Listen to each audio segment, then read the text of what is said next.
If you've been seeing my videos recently, we've probably never been properly introduced. So let me tell you who I am and why you should listen to me. My name is Miguel, and over the past several years, I've gone through some of the most competitive recruiting processes in finance, from investment banking and consulting to corporate finance, FP&A, financial operations, and eventually landing a six-figure remote finance opportunity. Going through those recruiting processes gave me a front row seat to how companies actually evaluate finance talent, and it completely changed the way I think about recruiting. Early in my career, I honestly believe that if I worked hard enough, got good experience, and kept improving my technical skills, the right opportunities would eventually come. But unfortunately, that's not how recruiting actually works. Where you're trying to land one of the best finance jobs in the country, a better paying role, or a remote finance opportunity, one thing never changes. You're competing for opportunities that everyone else wants. And the highest paying jobs, the remote jobs, the roles everyone is chasing, they're also the most competitive. And to make it worse, today AI can help almost anyone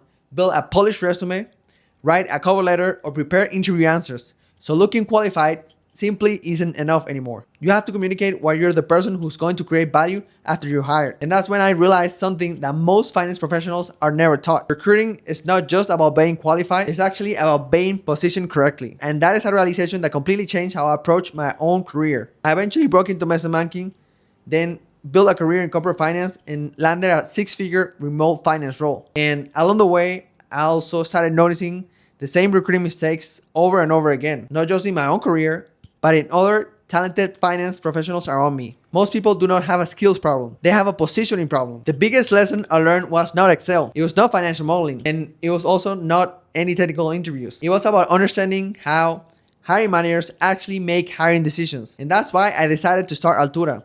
Not to teach finance, but to help finance and analytical professionals position themselves more effectively for the opportunities that can genuinely change their careers. So if you're looking for a better paying or remote finance role, stick around. Here in this account, I'll share practical strategies to help you become a stronger candidate and compete for the opportunities everyone wants. And if you're serious about accelerating your search, I've also put together a free training linked in my bio.